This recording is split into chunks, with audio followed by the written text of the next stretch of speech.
Bonjour à tous et à tous, bienvenue dans Ça nous intéresse. La vie en Chine, l'expérience sur le terrain, ce sont des sujets qui intéressent toujours les internautes et il y a de nombreuses vidéos à ce sujet. Et c'est ainsi qu'aujourd'hui nous faisons un épisode spécial Mes années en Chine. Et nous avons invité les jeunes de différentes nationalités pour partager leur expérience avec vous. Avant de commencer, je vous invite à voir un clip pour les connaître davantage.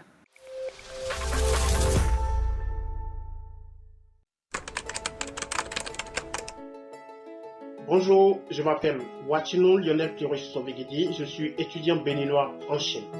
Bonjour tout le monde, c'est Moundir Sajad Bechari, géopoliticien et sinophile, ou sinologiste comme vous voulez. Je m'appelle Ravindra Sunatri, j'ai 27 ans, je viens d'un pays qui s'appelle île Maurice et maintenant je travaille comme entrepreneur. On fait de l'import et export de la Chine vers Maurice et Maurice vers la Chine. Je suis Diageo, journaliste de CGT en français, chinoise, 29 ans. Je suis venu en Chine parce que j'avais beaucoup de questions auxquelles je n'avais pas de réponse. Je suis arrivé en Chine en 2013, un peu par accident. Je suis arrivé à Foshan, Guangdong, pour visiter un vieil ami. Je suis arrivé ici pour étudier et maintenant que j'ai mon degré, j'ai décidé de créer mon propre entreprise ici pour pouvoir faire de l'import et export. Lorsque j'étais tout petit, je regardais les films chinois, surtout les films de Wushu, les films d'arts martiaux. Et donc ces films me donnaient une l'impression selon laquelle tous les Chinois pouvaient pratiquer le Kung Fu. Ce qui est évidemment faux. Ce qui m'a le plus impressionné ici en Chine, et qui m'a donné une très belle image, c'est l'union du peuple chinois. Et comme ils le disent, Tuan Jie, Jiu Shi Li Liang. Et comme ils le chantent aussi bien, Tuan Jie, Jiu Shi Li Liang. Et voilà, ils le chantent aussi bien. Quand je suis arrivé ici, je pensais que c'était un pays ultra pollué et qui était bloqué dans son carcan de développement industriel. Or, j'ai découvert que c'est un pays beaucoup plus complexe et beaucoup plus changeant que je le pensais. Avant de venir ici, pour moi, la Chine était un pays vraiment mystérieux. Je savais presque rien. Je savais juste que c'était ici où on fabrique toutes les choses qu'on consomme dans le monde. Et quand je suis arrivé ici, j'ai vu que la Chine avait une culture vraiment riche et il y avait beaucoup de choses à découvrir. Si je vais décrire les Chinois en un seul mot, c'est que les Chinois sont très laborieux. Les Chinois, pour moi, sont des personnes qui sont vraiment, vraiment travailleurs. Qui était filiale. Travailleur. Mon rêve est tout simple, c'est de connaître les cultures qu'il y a dans ce beau monde. Du coup, mon projet à long terme, c'est d'écrire un livre. Donc, j'ai déjà publié plusieurs livres, mais mon prochain livre, qui est un travail de plus de 10 ans maintenant, essaiera de faire partager mes lunettes de la Chine aux autres. J'espère dans les prochaines 5 ans, j'aurai ma licence et je pourrai faire du paragliding partout dans la Chine ou dans le monde. En tant que journaliste, un de mes rêves est de pouvoir partager les meilleures histoires au public. Grâce au développement de la Chine, surtout dans le domaine technologique, j'ai beaucoup plus de nouveaux moyens pour accomplir mon travail. Donc, je pense que oui, mon rêve pourrait être réalisé dans cette époque. C'est une fortune pour moi.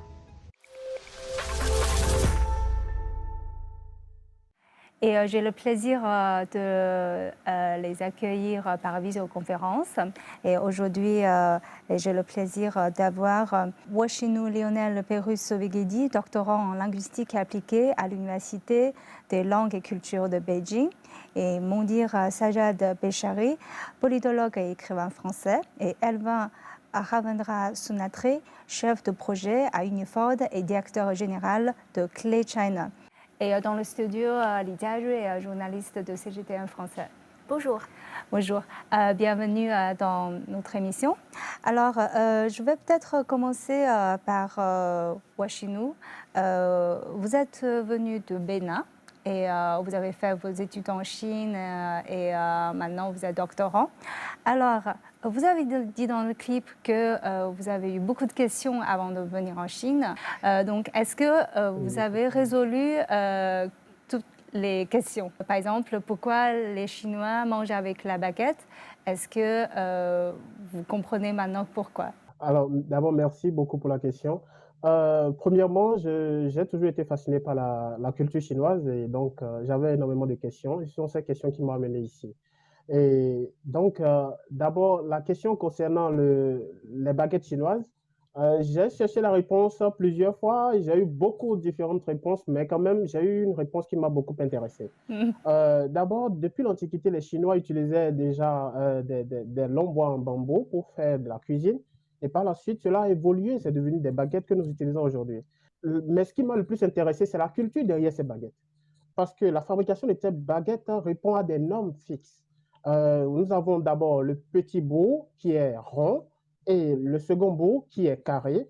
Et cela, chez les Chinois, ils disent le plus souvent tian yuan di feng. Cela signifie quoi?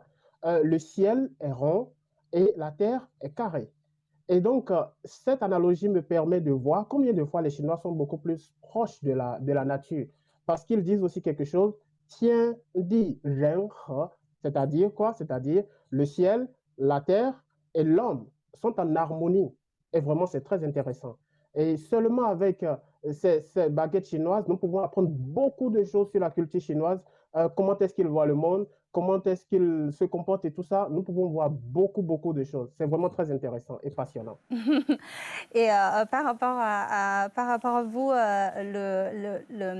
c'est vraiment, avant de venir en Chine, tout le monde pratiquait les kung-fu. Et puis en Chine, vous vous rendez compte que c'est pas ça. Mais pour m'en dire, c'est un peu différent, n'est-ce pas? Parce que vous dites qu'avant de venir en Chine, vous avez l'impression que la Chine, c'est un pays homogène, pollué et prévisible. Mais après, vous avez changé votre vision pour cette diversité, complexité, un respect du temps long. Est-ce que vous pouvez expliquer davantage? Oui, bon, déjà, il faut comprendre les différents visages de la Chine. Et cela part déjà d'un plan macro-géographique, à comprendre que la Chine est composée de différents climats, de différentes typographies qui, en fait, ont laissé émerger des cultures subcultures, ce qu'on appelle cultures sous-adjacentes, qu'on trouve peut-être dans dans l'ouest de la Chine, donc que ce soit Qinghai ou Gansu, Sichuan, Guizhou, le sud, Guangdong, Hainan, et bien sûr la Chine centrale qui est un peu où la civilisation Han est un peu émergée entre le Huanghe et le Yangtze, la rivière du Yangtze. Quand on voit la Chine par ses différentes couches sociales, économiques et géographiques, on voit que le pays est beaucoup plus hétérogène tout en étant relié à travers une histoire commune, à travers une émotion commune. Quand vous parlez du temps long, oui, comprendre la Chine, il faut le comprendre à travers Kunzi de Wanhua, donc la culture confucienne, à savoir le respect et l'attachement, parfois nostalgique, mais l'attachement de devoir avec les ancêtres, et comment cette histoire en fait se conjugue à travers une nouvelle grammaire qui est un peu perturbée par l'économie, par le nouveau modèle pseudo-économique, etc. Mais toute cette complexité, tous ces différents changements entre chaque phase et chaque jonction de l'histoire fait que la Chine est diverse. Elle n'est pas juste diverse par ses différents visages, comme je l'ai dit, ça c'est au niveau macro. Mais au niveau micro et au niveau humain, elle est diverse par rapport aux différentes histoires individuelles des Chinois qui se conjuguent à travers un combat de résilience qui est souvent orienté vers l'unité familiale et le support familial. Parce qu'à la fin de la journée, on a un Chinois en général aujourd'hui, en 2022, comme je dis, à 6 parents. Donc les 2 parents plus les grands-parents maternels plus les grands-parents paternels. Cela donne en fait comment dire, une liaison de résilience, de survie et de confiance qui est beaucoup plus profonde et beaucoup plus longue que d'autres cultures. Elma, vous avez suffisamment de temps pour réfléchir alors.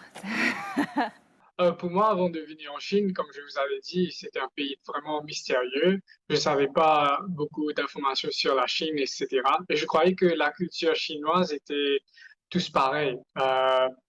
Ça, et quand je suis venu en Chine, j'ai vu que la culture chinoise est vraiment différente. Les gens sont vraiment différents des uns et des autres. Ils ont différentes euh, types de repas, types de cuisine, etc.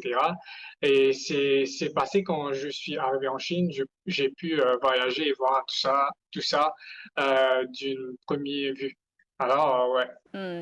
Alors, donc, je me demande, est-ce que j'ai eu tort de vous poser la question suivante dans le clip, parce qu'on vous a demandé de décrire les Chinois en un mot. Je sais que Washinu, vous avez choisi le mot laborieuse, n'est-ce pas? Pourquoi? Parce que les Chinois sont vraiment très laborieux. Et au début, lorsque j'étais venu en Chine, je n'arrivais pas à aller au rythme des Chinois. D'abord, ça va trop vite et ils sont beaucoup trop dynamiques. Et donc, j'ai été obligé de me dire, mais qu'est-ce qu'il faut que je fasse? Parce que là, je n'arrivais plus à supporter la pression, je n'arrivais plus à supporter la rapidité des Chinois. Et donc, j'ai été obligé de faire face à la culture, j'ai été obligé de piocher la bonne réponse dans la culture. Et donc, comme on le dit souvent, donc, chez moi aussi, on a une analogie pareille. On dit, lorsque vous arrivez quelque part et les gens marchent avec la tête, marchez avec la tête. Et donc, c'est ce que j'ai fait. Je me suis sacrifié, donc je me suis mis au travail, au fait, comme eux. Et là, je me suis rendu compte que ben, ce n'était pas aussi difficile que ça. Et je pense que nous pouvons le remarquer déjà sur les plateformes de vente en ligne. Lorsque vous avez des problèmes, les gens vous répondent le plus vite possible. Et nous pouvons le voir aussi avec, les livreurs, avec beaucoup de services ici. Tout va vraiment très vite. Et j'apprécie énormément ce dynamisme. Et Mondir, toi, c'est autre chose, c'est piété filiale. C'est un peu ce que vous avez expliqué tout à l'heure. Ce que je voudrais vraiment me concentrer dessus, c'est vraiment ce sentiment d'appartenance à un oui. Comment je dis un oui, je parle en anglais, we culture, à un nous en fait. Woman da Wenhua. Donc à savoir, bien sûr, à travers différentes pseudo-idéologies ou cultures ou théories, on va appeler ça collectivisme. Je vois ça plus d'un point de vue émotionnel, ce qui en fait définit, quand monsieur parle de labeur, je pense que le labeur n'est juste une conséquence du rapport familial que les Chinois ont. Et oui, je ne pense pas que tous ont le même degré de labeur, mais en revanche, je pense que l'écosystème socio-culturel crée ce comportement de labeur, ce besoin de devoir de loyauté envers les ancêtres, donc les parents, les grands-parents, etc. Et je pense vraiment que la Chine est conduite avant tout par Dia, par la et comment l'enfant, qui est surtout depuis les années 80, depuis The One Child Policy, se traduit dans cette quête, en fait, de respect, de devoir, de loyauté et d'émergence à travers son passé, à savoir à travers ses parents, etc. Et Alvin? Pour moi, j'ai trouvé que mes collègues chinois avec qui je travaille souvent, ils sont vraiment travailleurs. C'est-à-dire, ils travaillent plus que moi. Et du coup, quand on est au bureau, etc., ça me met de la pression. L'impression. Il y a même un collègue qui travaille des fois le week-end et du coup, ça aussi me donne l'impression de venir dans le week-end. Mais ça serait pas possible, par exemple, à l'île Maurice. Et pour mes collègues, c'est quelque chose de vraiment normal de travailler de plus en plus. Je crois que leur philosophie, c'est de travailler plus, travailler honnêtement pour pouvoir créer une bonne avenir dans le futur. Et Tcharu, vous êtes chinois. Qu'est-ce que vous en pensez de ces commentaires? En fait, je pense que tous les trois, ils connaissent très bien la culture chinoise. Et moi-même, moi aussi, j'ai choisi en fait travailleur. Travailleur et laborieux, en fait, ce sont les deux synonymes pour expliquer un peu comment les Chinois préfèrent travailler dur. En fait, je pense que ça, il y a un lien avec la civilisation chinoise, parce que au tout début de la civilisation chinoise, c'est en fait plutôt une civilisation agricole. Du coup, pour nos ancêtres, on pense toujours il faut d'abord cultiver très dur, et puis après, on peut avoir les récoltes. Donc, il faut vraiment de travailler dur pour gagner leur vie, leur meilleure vie. Voilà. Et je pense que Moundir, il a aussi la raison. En fait, je pense que c'est aussi, on peut expliquer ça par un mot, c'est solidarité peut-être. Pas seulement pour les familles, mais aussi pour, par exemple, on a 56 ethnies. On a mentionné en fait la diversité parce que la Chine est vraiment un grand pays.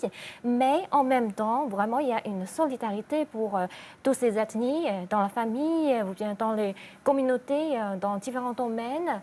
En fait, on parle toujours cette phrase en Chine, c'est l'union fait la force. Voilà. En fait, je me demande, parce que vous êtes en Chine, je pense qu'il y aura beaucoup de monde dans votre pays pour vous demander qu'est-ce qui se passe là-bas. Quelles sont les histoires ou un ou deux anecdotes que vous racontez régulièrement à vos amis? D'abord, je dis souvent à mes amis qu'il y a la vitesse de la Chine. La Chine, tout évolue à une vitesse grand V. Lorsque j'étais venu en 2017, il fut un temps où j'étais un peu malade. Et donc, pendant cette période-là, c'est là où j'ai fait l'expérience d'acheter des médicaments en ligne. Et c'est-à-dire, dès que vous achetez, ça peut venir très rapidement. Et donc, j'avais acheté ces médicaments et dans moins de 30 minutes, le monsieur était déjà là. Et donc, il m'a appelé et il me dit Nidawai Maitaola.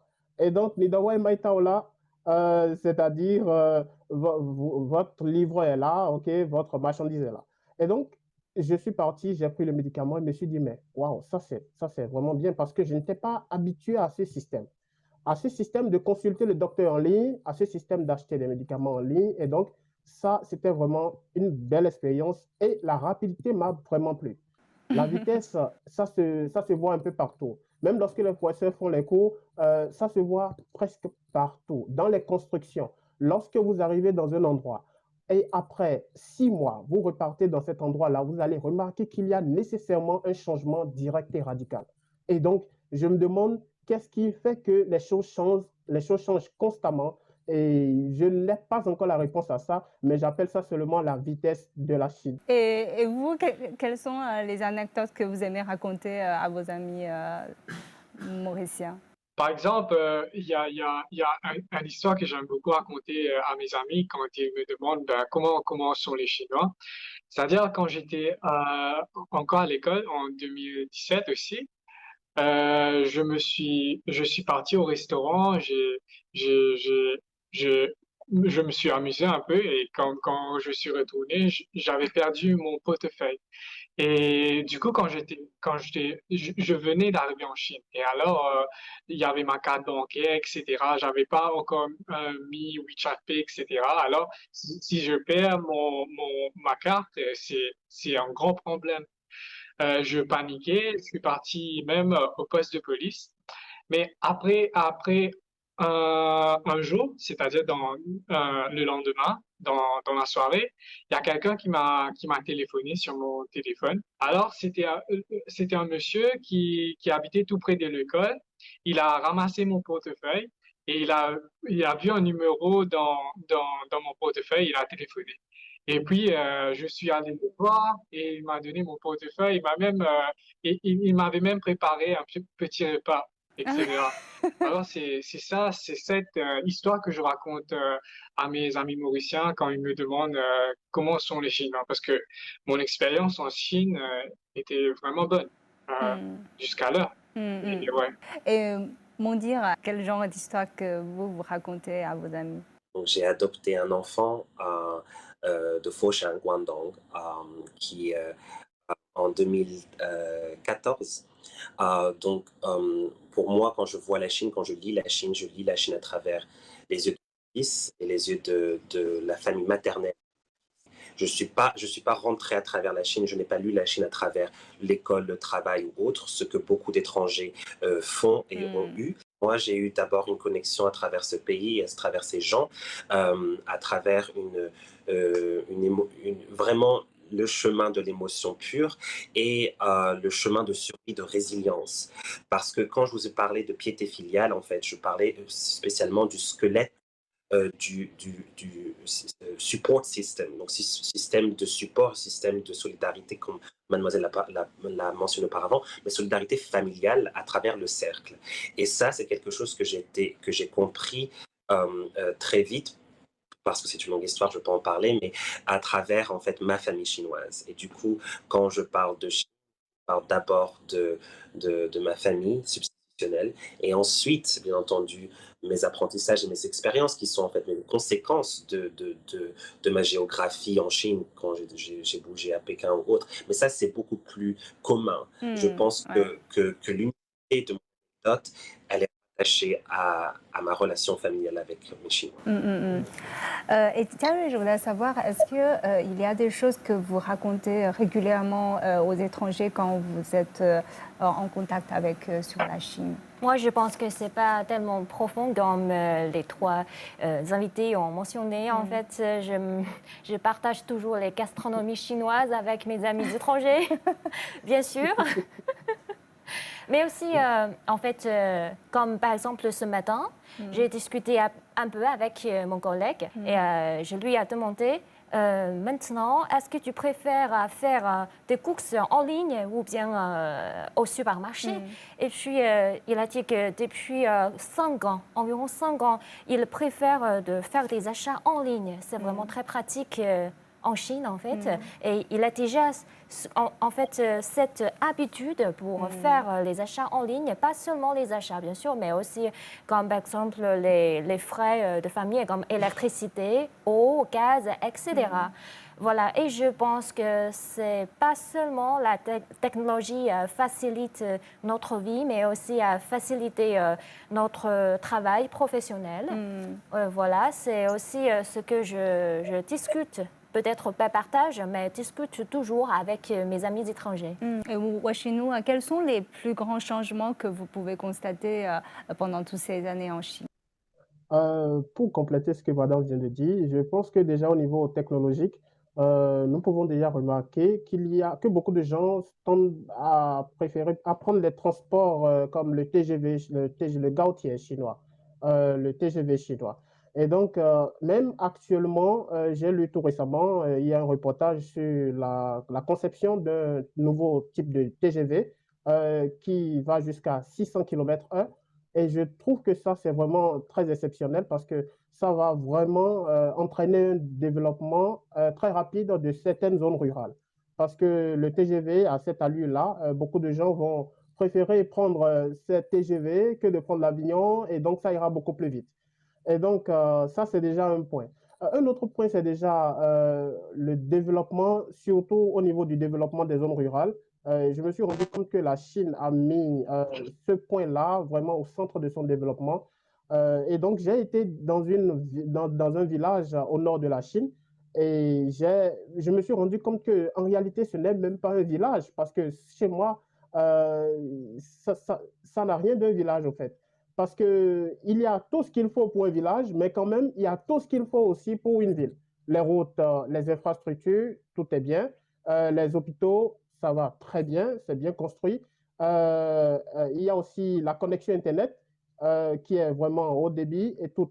Je me suis senti vraiment pas comme dans un village où je vais penser à avoir problème d'électricité, problème d'eau potable ou bien problème de connexion Internet ou même d'achat en ligne.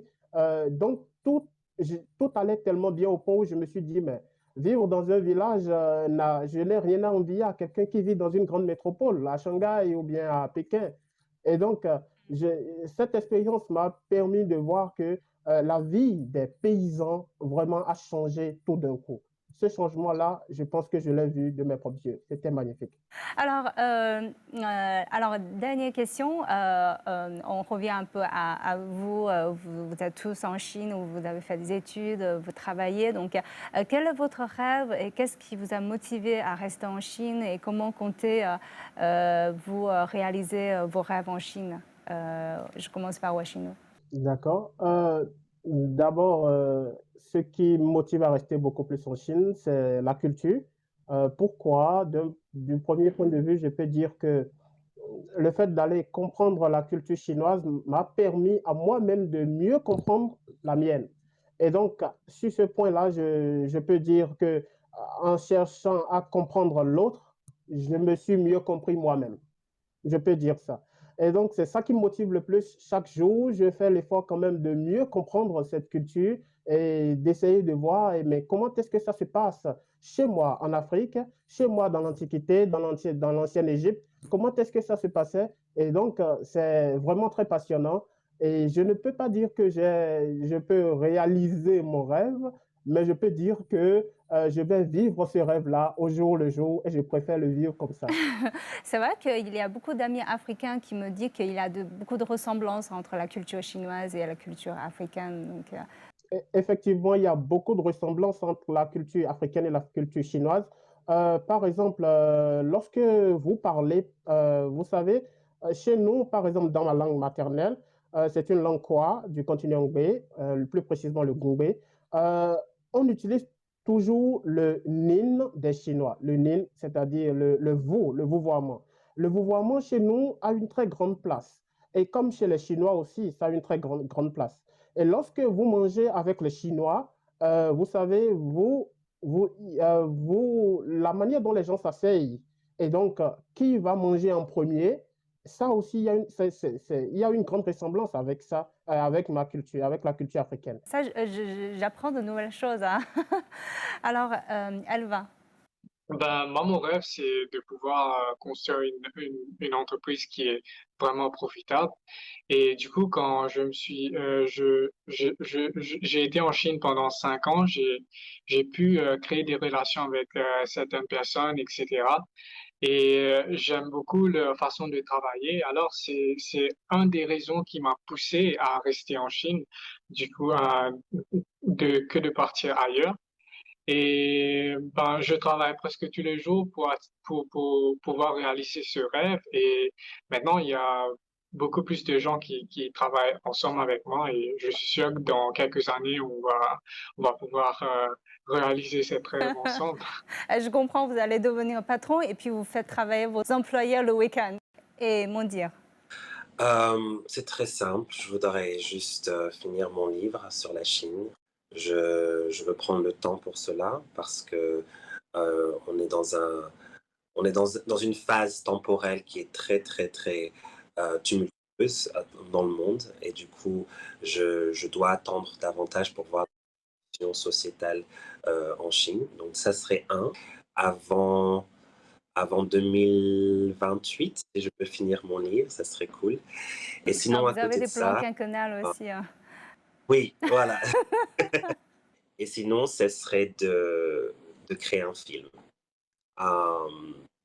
autobiographique sur la Chine. Donc, je pense qu'il est possible qu'il soit fini avant le livre. Voilà. Et Thierry, en tant que chinoise, oui, en fait, moi, j'ai fait plusieurs émissions avec Moitir depuis longtemps, donc je comprends très bien son amour pour la Chine. Et aujourd'hui, je suis très contente de pouvoir connaître Woshenu et Edouard, et puis leurs paroles et leurs connaissances pour la Chine, en fait, m'ont touché beaucoup. Ah oui, moi aussi. Parce que, en fait, dans cette époque critique, une compréhension mutuelle, c'est de plus en plus importante pour tout le monde, voilà, pour tous les pays. Alors, pour moi, mon rêve, c'est qu'il y aura plus de gens, comme nos 3 invités, pour comprendre mieux la Chine. Et puis, comme ça, pour moi, personnellement, je voudrais raconter plus d'histoires par rapport à la Chine. Voilà. Et nous allons essayer de faire plus d'émissions pour partager ces genres d'expériences avec nos téléspectateurs. Alors, je vous remercie tous les 4 d'avoir participé à notre émission. Je vous remercie beaucoup. Merci. Merci, au revoir. Bye bye. Merci. Et je vous remercie d'avoir suivi notre émission. À la prochaine.